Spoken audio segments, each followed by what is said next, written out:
50. Chantez la louange du Seigneur. Chantez la louange de Dieu dans son saint temple. Chantez sa louange dans le ciel, au royaume de sa puissance. Chantez sa louange pour ses exploits. Chantez sa louange pour toute sa grandeur. Chantez sa louange au son de la trompette. Chantez sa louange avec la harpe et la cithare. Chantez sa louange en dansant au rythme du tambourin. Alléluia. Chantez sa louange avec la guitare et la flûte. Chantez sa louange avec les cymbales bruyantes. Chantez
Seigneur, qu'il est bon d'être dans ta présence et de contempler ta magnificence, ta sainteté, ta majesté.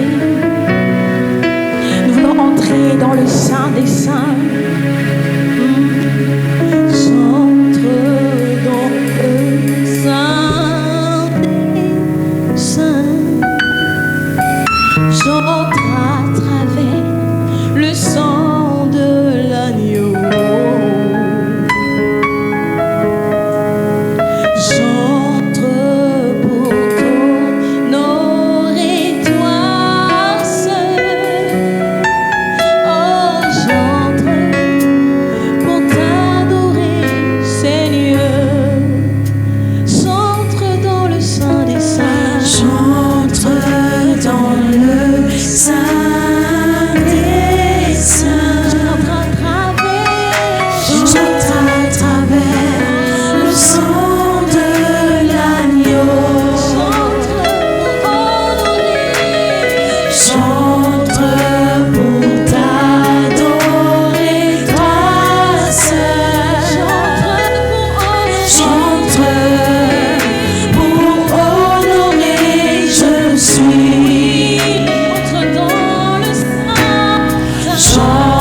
Tu es saint, saint, saint. Tu es saint, saint, saint. Tu es saint, saint, saint. Tu es saint, saint, saint. Nul n'est comme toi, mon Dieu. Et Yahweh. Nul n'est comme toi. Nul n'est comme toi, mon Dieu. Et Yahweh. Oh, nous proclamons, oui, il est saint. Tu es saint, saint, saint. Tu es saint, Seigneur. Tu es saint, saint, saint. Tu es saint, saint, saint. Tu es saint, saint, saint. Nul n'est comme toi, mon Dieu. Et Yahweh. Nul n'est comme toi, mon Dieu. Et Yahweh. Nul n'est comme toi, mon Dieu. Et Yahweh. Tu es digne d'être adoré, Seigneur. Tu es digne d'être adoré. Et Yahweh. Tu es digne d'être adoré. Tu es digne d'être adoré. À midi. Et Yahweh. Tu es digne d'être adoré. Tu es digne d'être adoré. Et Yahweh. Tu es digne d'être adoré. Et Yahweh. Tu es digne d'être adoré.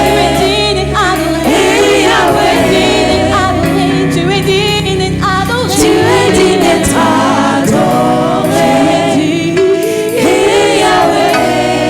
Tu es digne d'être adoré. Alléluia. Et Yahweh. Nul n'est comme toi, Yahweh. Nul n'est comme toi, mon Dieu. Et Yahweh. Nul n'est comme toi. Nul n'est comme toi, mon Dieu. Et Yahweh. Nul n'est comme toi, mon Dieu. Nul n'est comme toi, mon Dieu. Nul n'est comme et Yahweh. Oui, Seigneur, nul n'est comme toi. Nul n'est comparable à toi. Nul n'est semblable à toi, notre Dieu, notre Adonai, notre Elohim, notre Adonai, notre Adonai, notre Elohim, notre Adonai, notre Adonai, Elohim, Adonai. Tu es digne d'être adoré, Adonai. Nul n'est comme toi, Seigneur. C'est notre privilège d'être en ta présence. Oui, nous avons accès libre en ta présence. Le voile a été déroulé et nous sommes dans la joie, Seigneur, de contempler ta grandeur, ta magnificence ce matin. Reçois toute la gloire, l'honneur et la majesté dans nos vies. Oui, Seigneur, nous t'acclamons. Seigneur, nous t'acclamons. Seigneur, nous t'acclamons ce matin. Reçois toute la gloire, l'honneur et la majesté. Personne n'est comme toi, Seigneur. Reçois nos louanges, notre adoration, qu'elle monte à toi comme un parfum de bonne odeur.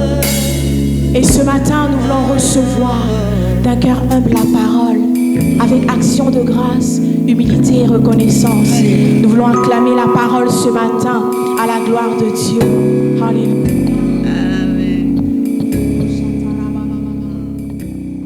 Bien-aimés, que la paix qui surpasse toute intelligence soit votre partage. Heureux de nous retrouver pour méditer encore sa parole ce jour. J'aimerais que l'on puisse prendre juste quelques secondes pour recommander ces moments au Seigneur. Tendre Père, nous te bénissons. Merci encore pour ta bonté, pour ta fidélité. Merci pour ces temps de méditation. Ta parole est une lampe à nos pieds, une lumière sur notre sentier qui nous éclaire pas à pas. Merci pour ta parole. Au nom de Jésus. Amen. Amen, amen, amen. Bien-aimés, la parole que j'aimerais partager avec vous ce jour se trouve en psaume. C'est un verset, le verset 8 du psaume 32. Le verset 8 du psaume 32. La parole de Dieu dit ceci: « Je t'instruirai et je te montrerai la voie que tu dois suivre. Je te conseillerai, j'aurai le regard sur toi. » Je t'instruirai et je te montrerai la voie que tu dois suivre. Je te conseillerai et j'aurai le regard sur toi. C'est la parole. En fait, c'est Dieu qui s'adresse à son serviteur. Ce psaume 32, c'est un psaume de David. Dieu s'adresse à David en disant: « Je t'instruirai et je te montrerai la voie que tu dois suivre. Je te conseillerai, j'aurai le regard sur toi. » Cette parole nous est adressée à nous ce matin, à nous croyants. Le Seigneur nous dit: je t'instruirai et je te montrerai la voie que tu dois suivre. Nous voulons parler de notre méditation a pour titre « Compter sur Dieu ». Compter sur Dieu. En fait, notre vie entière est une succession de choix et notre destinée est la conséquence de nos choix multiples, nos choix quotidiens. Et nous sommes souvent bien préoccupés par rapport à ce que nous allons devenir, par rapport à nos choix, par rapport à notre vie, par rapport à notre destinée. C'est notre préoccupation quotidienne, notre destinée, notre devenir, notre vie. Comment est-ce que, de quoi sera fait demain?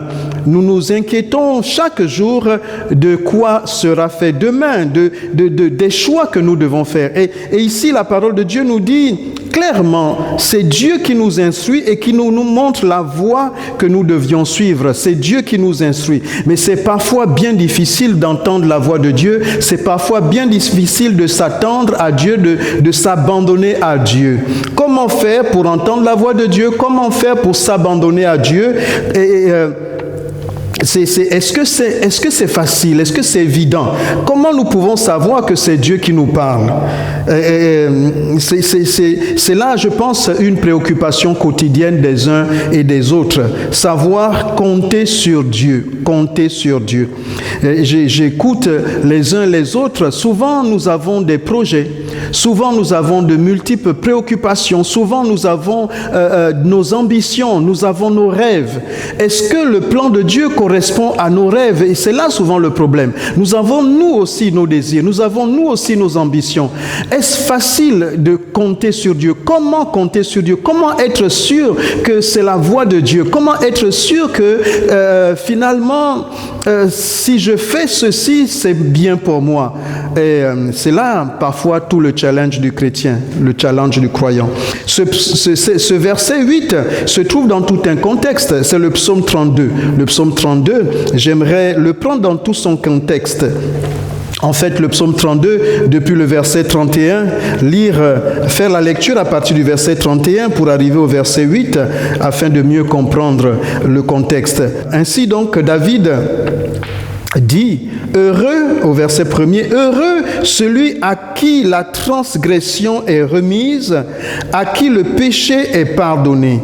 Heureux l'homme à qui l'Éternel n'impute pas l'iniquité et dans l'esprit duquel il n'y a point de fraude. Tant que je me suis tu, mes os se consumaient. Je gémissais toute la journée, car nuit et jour, ta main s'appesantissait sur moi. Ma vigueur n'était plus que sécheresse comme celle de l'été. Je t'ai fait connaître mon péché, je n'ai point caché mon iniquité. J'ai dit, j'avouerai mes transgressions à l'Éternel, et tu as effacé la peine de mon péché. Qu'ainsi, tout homme pieux te prie au temps convenable. Si de grandes eaux débordent, elles ne l'atteindront nullement. Tu es un asile pour moi, tu me garantis de la détresse. Tu m'entoures de chants de délivrance.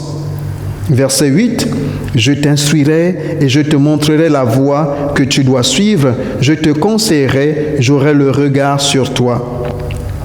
Voici donc, avant d'arriver à ce verset 8, on constate que David est dans une période justement de désarroi, une période où il reconnaît qu'il a transgressé la loi de l'Éternel, qu'il est sorti des voies de l'Éternel et qu'il n'a pas caché son péché. Il est venu ensuite et il constate: heureux l'homme à qui l'Éternel n'impute pas l'iniquité. Il a donc demandé pardon à Dieu et il a ressenti la miséricorde de Dieu. Il a ressenti le pardon de Dieu. Il a ressenti ce Dieu le relever de cette iniquité, de cet opprobre, de cette coupure. Vous savez, quand nous avons péché, il y a quelque chose de la présence de Dieu qui nous est ôté, qui nous est retiré, et nous nous sentons loin de Dieu. Nous nous sentons comme dans un brouillard, comme dans un vide, comme dans l'obscurité. Et David pouvait sentir cette perdition, cette forme de perdition, cette forme de désarroi, d'inquiétude, d'incertitude. En fait, c'est l'incertitude totale. Il a perdu la confiance, il a perdu le cap, il a perdu l'assurance de la destinée. Il dit donc: car nuit et jour, ta main s'appesantissait sur moi. En fait, quand il essayait de cacher sa faute, quelque chose le prenait et le rendait mal à l'aise. Une forme de dépression, une forme de sécheresse. Ma vigueur n'était plus que sécheresse, comme celle de l'été. Mais je t'ai fait connaître mon péché. Je n'ai point caché mon iniquité. J'ai dit: j'avouerai mes transgressions à l'Éternel. Et tu as effacé la peine de mon péché. Et donc, son exhortation au verset 6, qu'ainsi tout homme pieux te prie au temps convenable. Si de grandes eaux débordent, elles ne l'atteindront nullement. Tu es un asile pour moi, tu me garantis de la détresse. Tu m'entoures de chants de délivrance. En fait, voyez, lorsqu'on repart dans la création même de l'homme, dès le commencement, lorsque Dieu a créé l'homme avec la faveur d'être dans son jardin, la faveur de pouvoir voir tous ses besoins pourvus, la faveur de sa présence, la faveur de sa grâce, la faveur de sa miséricorde. En fait, l'homme était béni de Dieu. Et puis, l'histoire nous montre bien que malgré cette bénédiction, malgré cette faveur, l'homme s'est laissé tenter et est sorti des instructions de Dieu. Quand il est sorti des instructions de Dieu, il a péché. Donc ce péché en l'homme a créé une forme de désarroi, une forme de malaise, une forme d'obscurantisme au-dedans de lui, et si bien qu'il ne connaissait plus sa voie. Et la Bible nous apprend dès la Genèse que quand bien même l'homme a péché, Dieu est revenu pour lui dire: Adam, où es-tu? Et Dieu s'est fait connaître à nouveau. Dieu a donné une direction à l'homme. En attendant que Jésus vienne, Dieu s'est tenu à côté de l'homme et lui a donné des instructions. Si tu obéis à la voix de l'Éternel ton Dieu, voici tu seras béni néanmoins dans les champs, tu seras béni dans la campagne, le fruit de tes entrailles sera béni. En fait, Dieu, depuis l'ancienne alliance, dans l'Ancien Testament, il encourage l'homme à écouter sa voix, à lui faire confiance. Et donc, toute la vie, c'est cela. La vie, c'est véritablement de pouvoir garder le cap, compter sur Dieu. C'est pour certains difficile, se disant: je ne vois pas Dieu. C'est pour certains un exercice périlleux, mais pour faire cela, la première chose, en fait, cela déjà est évident. Pour se confier à Dieu, il faut croire que Dieu existe et qu'il est le rémunérateur de ceux qui le cherchent. À David, dans son péché, s'est trouvé loin de Dieu et il pouvait dire qu'il ressentait au-dedans de lui comme des eaux consumées, comme une sécheresse, un vide. Nous vivons parfois et puis nous avons l'impression que la vie n'a pas de sens.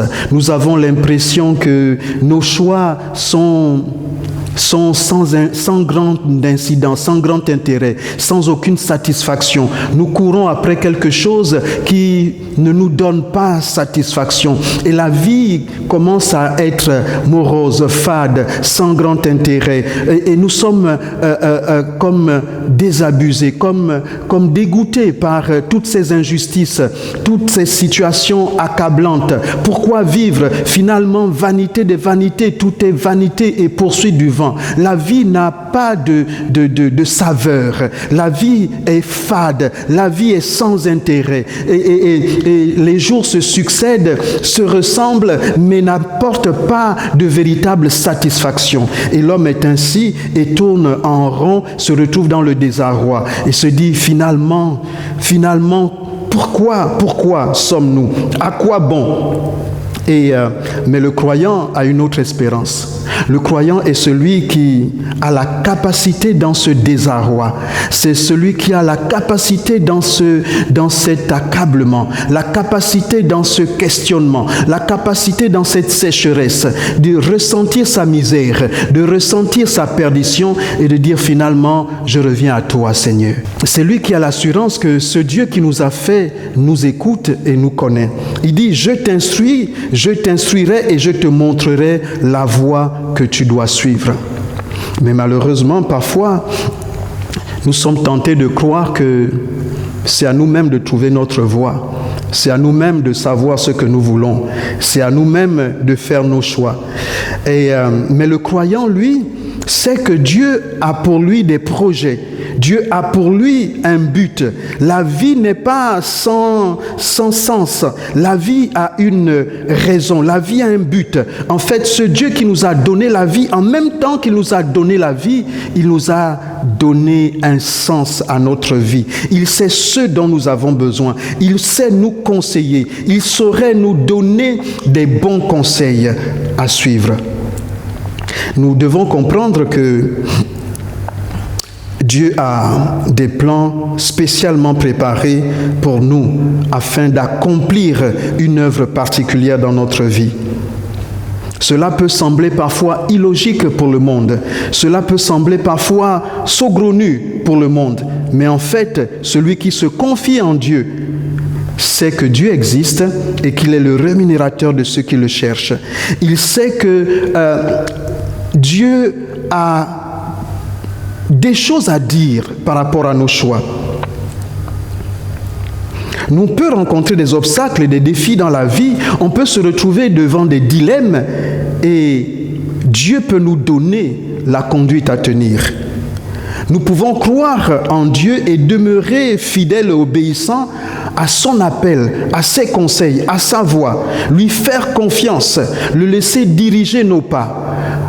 L'incroyant ne peut pas avoir cette confiance en Dieu. En fait, il est dans l'inconfort, dans l'insécurité. Il ne s'imagine pas que Dieu peut instruire. Dieu peut nous montrer la voie à suivre.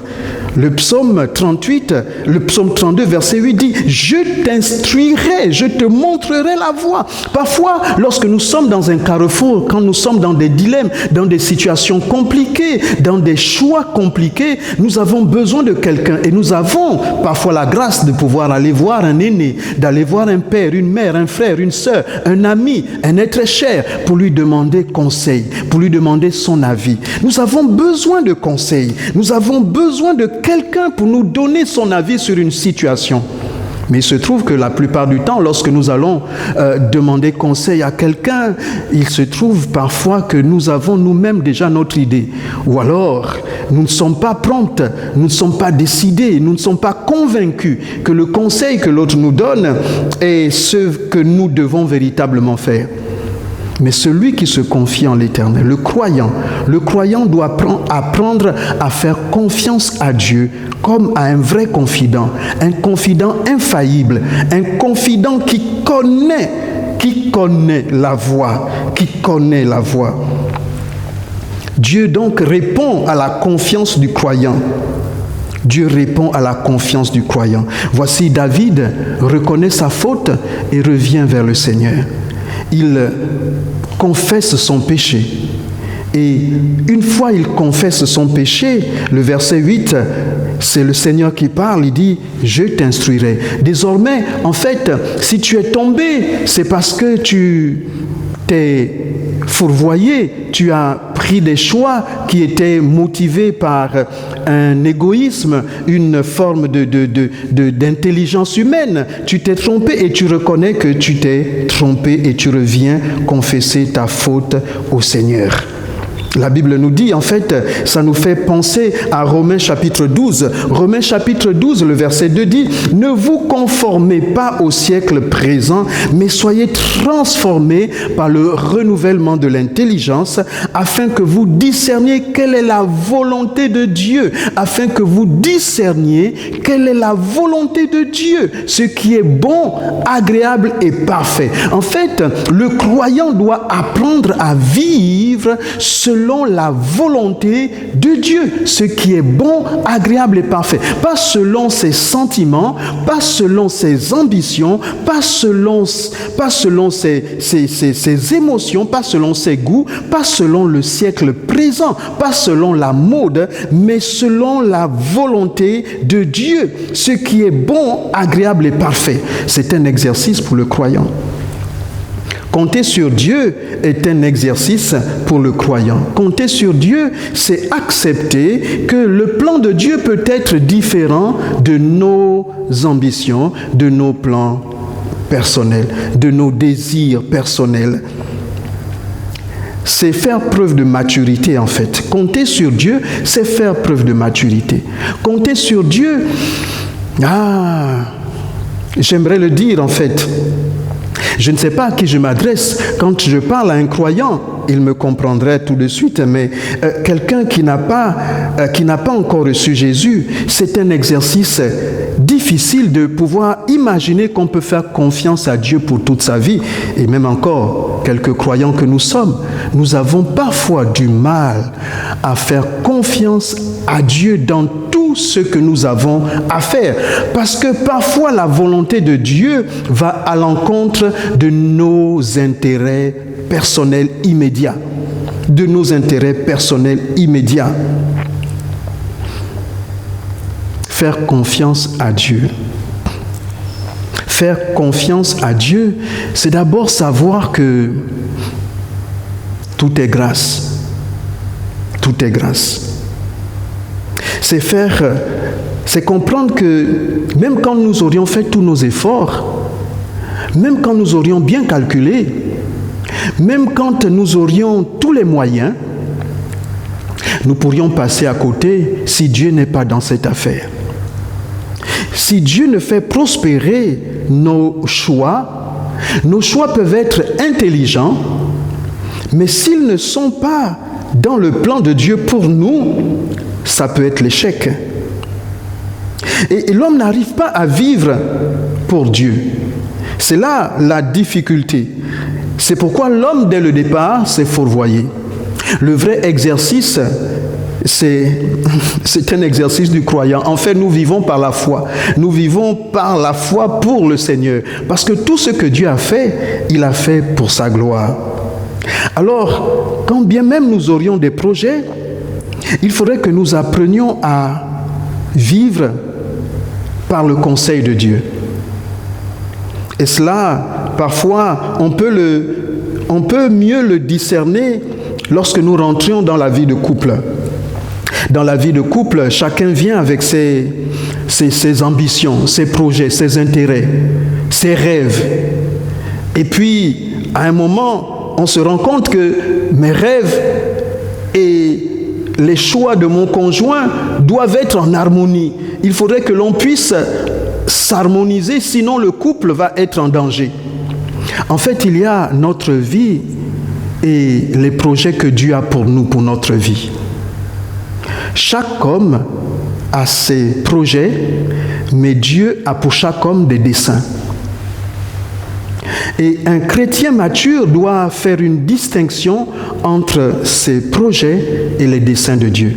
C'est ainsi que parfois nous pouvons avoir planifié notre devenir, et puis le Seigneur vient au milieu du chemin et dit: j'ai pour toi d'autres projets. j'aimerais que tu laisses ta barque ici et que tu me suives, parce que je veux faire de toi un pêcheur d'hommes. Non plus un pêcheur de poissons, mais un pêcheur d'hommes. C'est ce qui s'est passé avec les disciples. Lorsque Jésus a choisi ses 12, chacun de ces 12 était dans des projets. Chacun de ces 12 avait une vie toute tracée, avait des ambitions. Chacun de ces 12 était occupé à quelque chose. Mais ils ont dû s'arrêter pour mettre le cap sur ce que Christ Jésus leur offrait comme nouveau programme de vie.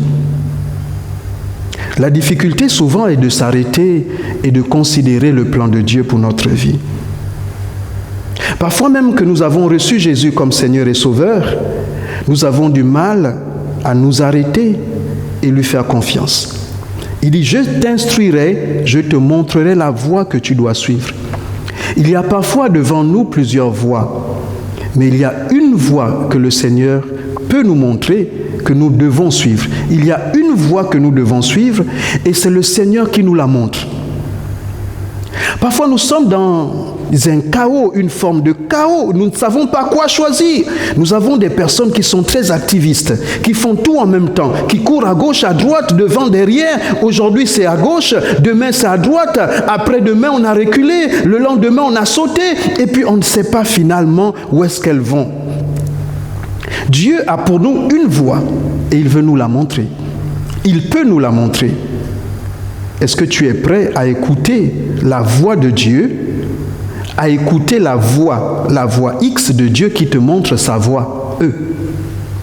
Es-tu prêt à écouter la voix de Dieu qui te montre sa voix, la voie que tu dois suivre? En fait, Dieu veut nous montrer la voie, mais nous ne sommes pas parfois disposés à écouter. Il faudrait pour cela vraiment lui faire confiance. C'est ce que David a fait. Il a fait confiance au Seigneur.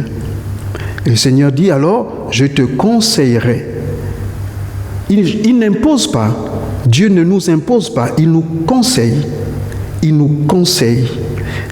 Dieu répond donc à la confiance du croyant en promettant donc de l'éclairer, de le conseiller, pour qu'il ne retombe pas dans l'égarement.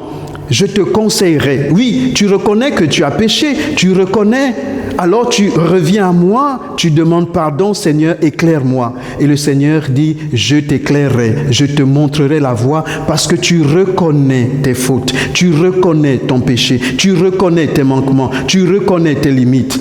Mais celui qui ne reconnaît pas ses limites ne peut pas se laisser conseiller par Dieu. Celui qui ne reconnaît pas ses fautes, celui qui ne reconnaît pas qu'il a péché, ne peut pas réaliser qu'il est privé de la gloire de Dieu, qu'il est dans l'égarement, ne peut pas réaliser qu'il est dans le péril. Dieu dit, j'aurai le regard sur toi. En fait, c'est cette assurance-là. Le pécheur repentant se retrouve dans une forme de quiétude, de paix, d'assurance, parce qu'il sait qu'il a désormais le regard de Dieu sur lui. Lorsque tu as péché, que tu reviens vers le Seigneur, lui dire, Seigneur, je reconnais que j'ai mal fait, que ma vie est chaotique.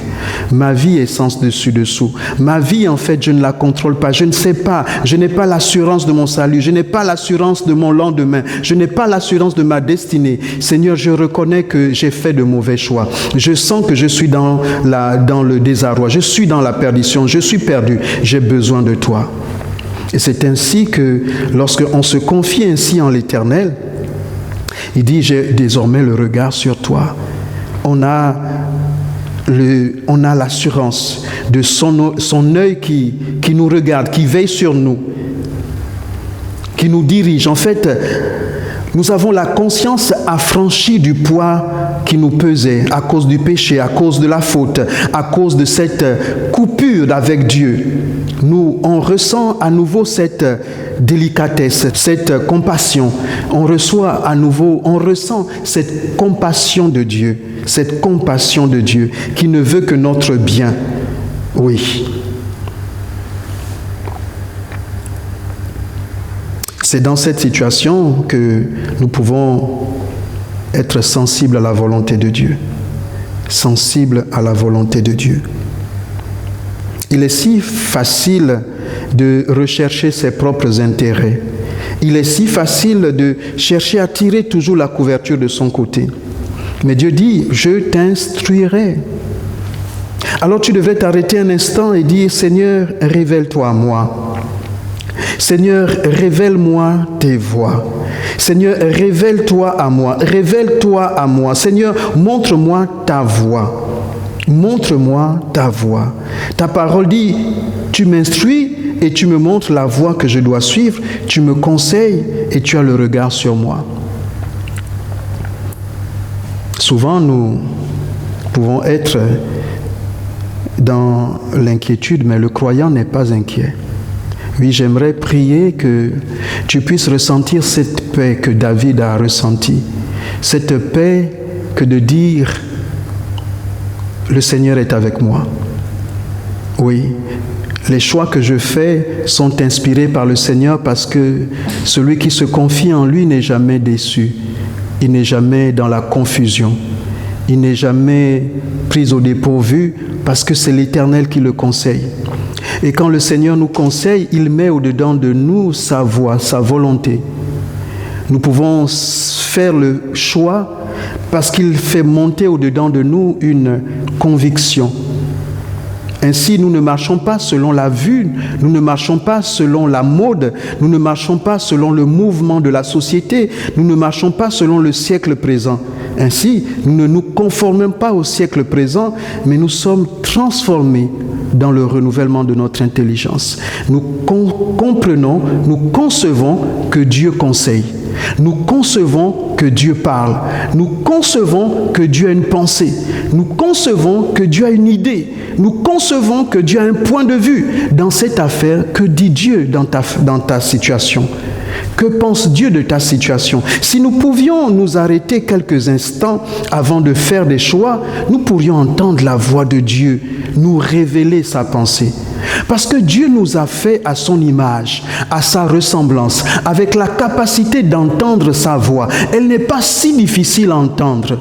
Elle est si difficile quand nous sommes tournés vers nous-mêmes. Mais quand nous nous répandons et que nous confessons notre péché, que nous reconnaissons nos fautes, il y a au-dedans de nous comme une libération qui fait entendre la voix de Dieu.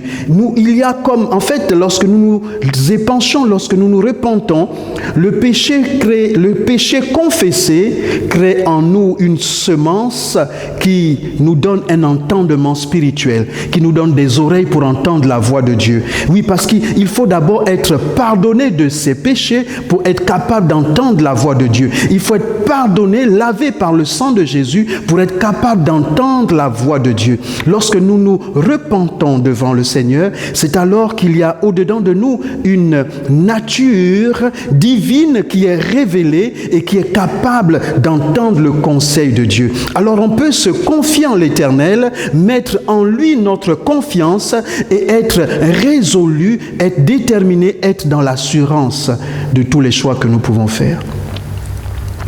Ainsi, la vie n'est pas stressante. La vie n'est pas stressante quand nous avons l'assurance de ce que Dieu est celui qui nous guide. Dieu peut guider tes choix.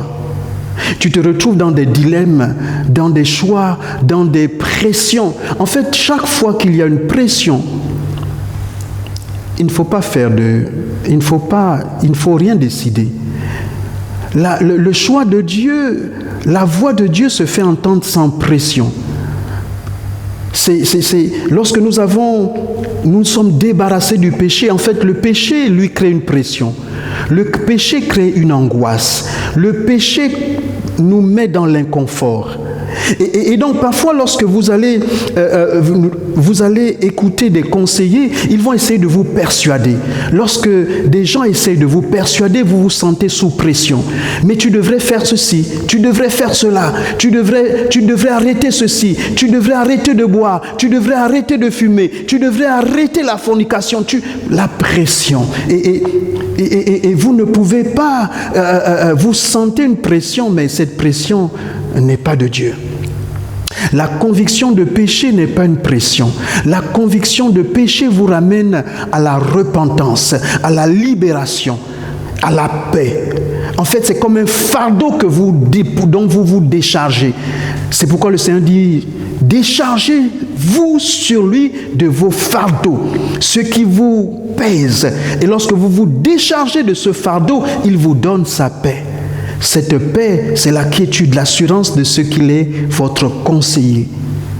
Et vous ne pouvez pas entrer dans une voie tout en étant sous pression. La voie de Dieu vous met dans la quiétude, dans la paix, dans la sécurité, alors que le monde vous met sous pression.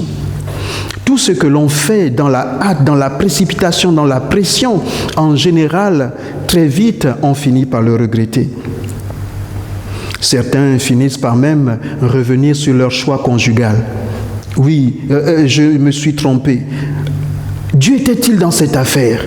Pourquoi se hâter dans un choix conjugal? Pourquoi se marier sous pression parce que les autres se sont mariés? Parce que j'ai peur d'être célibataire? Parce que une prophétie serait tombée? On ne se marie pas sous pression. On ne fait pas des choix de vie sous pression. La voix de Dieu se fait entendre. Elle met en nous une confiance, un calme. Je te conseillerai et j'aurai le regard sur toi.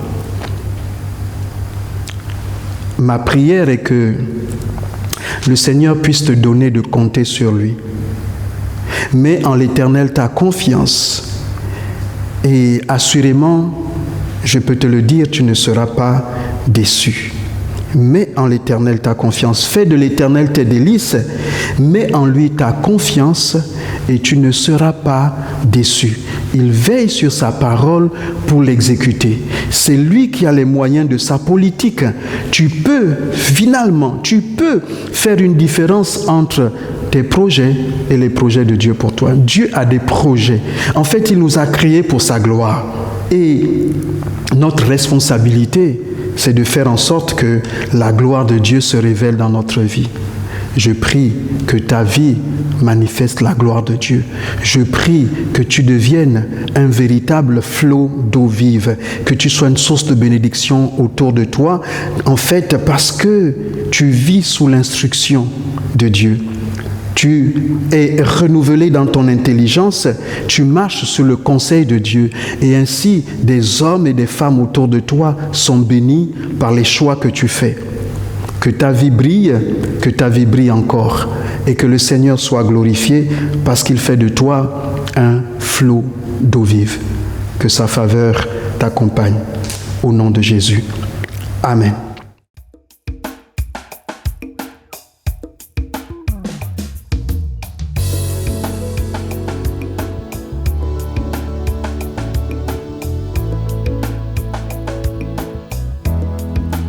Je suis un flot.